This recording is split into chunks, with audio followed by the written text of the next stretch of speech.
GR शिक्षण या आपल्या यूट्यूब चॅनलमध्ये आपणा सर्वांचं पुनश्च एकदा सहर्ष स्वागत। सरकारी निमसरकारी कर्मचारी, पेन्शनधारक, कुटुंब निवृत्ती वेतनधारक, केंद्र व राज्य सरकारी कर्मचाऱ्यांसाठी महागाई भत्ता DA DR वाढी संदर्भात आताच्या घडीची मोठी आनंदाची बातमी समोर येत आहे।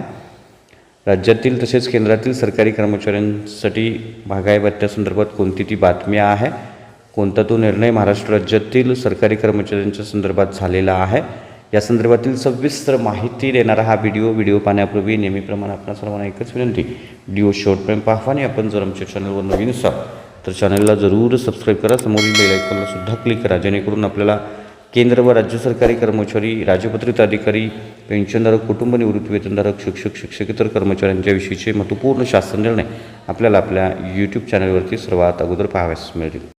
स्क्रीनवर पाहताय DA 63% होणार। राज्य सरकारी कर्मचारी, केंद्र सरकारी कर्मचारी, पेन्शनधारक, कुटुंब निवृत्ती वेतनधारकांचे अपेक्षित महागाई भत्ता वाढ विश्लेषण जे आहे त्या आपण या व्हिडिओच्या माध्यमातून पाहतोय। सध्याचा DAचा दर जो आहे तो केंद्रातील सरकारी कर्मचाऱ्यांचा 60% आहे। राज्यातील सरकारी कर्मचारी 2% DA वाढीच्या प्रतीक्षेत आहे। सदर निर्णय केंद्रातील सरकारी कर्मचाऱ्यांना लागू आहे, परंतु सध्या राज्यातील सरकारी कर्मचारी या निर्णयाची प्रतीक्षा करत आहेत। सध्या केंद्र सरकारी कर्मचाऱ्यांना अपेक्षित वाढ जी आहे ती 3% होऊ शकते, कारण AICPI जो निर्देशांक जो आहे तो आलेला आहे आणि यानुसार 3% वाढ निश्चित मानली जाते। संभाव्य नवीन DA वाढ जी आहे ती 63% 1 जुलै 2026 पासून लागू होणार आहे। सध्याचा महागाई भत्त्याचा दर 60% आहे। संभाव्य अपेक्षित महागाई भत्ता 63% अपेक्षित आहे। महागाई भत्ता वाढवण्यासाठी सरकारकडून AICPI all India consumer price index for industrial workers या निर्देशकाच्या आकडेवारीचा आधार घेतला जातो। या निर्देशकांच्या ताज्या आकडेवारीनुसार जुलै 2026 पासून महागाई भत्त्यामध्ये वाढ होण्याची शक्यता व्यक्त केली जाते। आता समोर जो आपल्याला स्क्रीनवर तक्ता दिसतोय या तक्त्यामध्ये विविध मूळ वेतनानुसार बेसिक पे होणारा संभाव्य मासिक फायदा दर्शवलेला आहे। जर मूळ वेतन 18,000 असेल तर सध्याचा 60% नुसार DA जो आहे तो 10,800 आहे। अपेक्षित DA जो आहे तो 11,340 होणार आहे, म्हणजे 3% वाढल्यानंतर 540 होणार आहे। तसंच 50,000 बेसिक असेल तर 1,500 रुपये, 75,000 बेसिक असेल तर 2,250 रुपये आणि 1,00,000 बेसिक असेल तर 3,000 वाढ जी आहे ती होणार आहे। त्यामुळे निश्चितच याचा फायदा कर्मचारी पेन्शनधारकांना होणार आहे।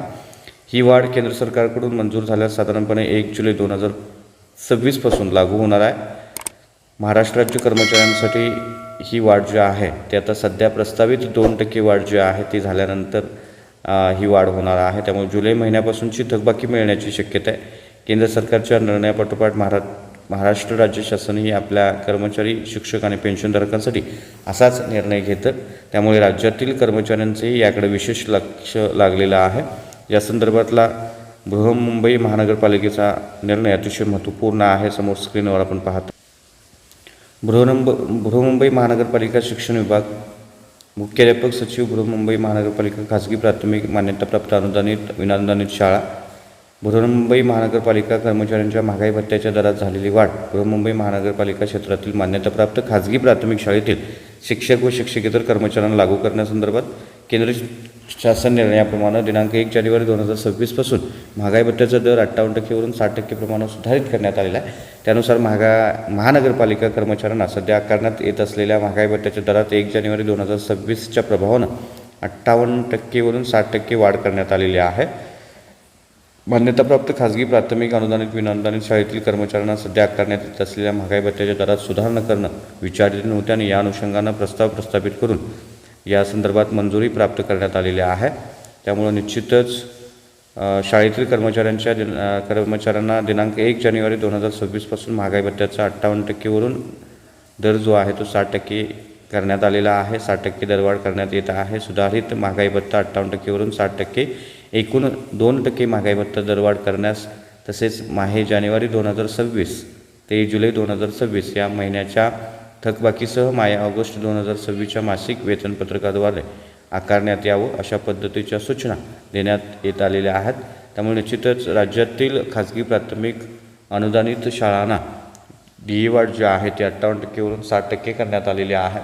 बाकीचे जे विभाग आहेत त्यांनासुद्धा येत्या काही दिवसामध्ये ही वाढ जी आहे ती लागू होणार आहे आणि केंद्रातील सरकारी कर्मचाऱ्यांना 3% वाढ लागू झाल्यानंतर ती ही वाढ राज्यातील सरकारी कर्मचाऱ्यांना शक्यतो पुढील 1-2 महिन्यामध्ये होणार आहे. त्यामुळे निश्चितच देयवाढी संदर्भातली ही महत्त्वपूर्ण अपडेट होती. अशाच महत्त्वपूर्ण अपडेटसाठी रोजच्या महत्त्वपूर्ण शासन निर्णयासाठी चॅनलला जरूर सबस्क्राईब करा. व्हिडिओ आवडल्यास लाईक करा, शेअर करा. आपली काही प्रश्न असल्यास नक्की कमेंट करा. धन्यवाद.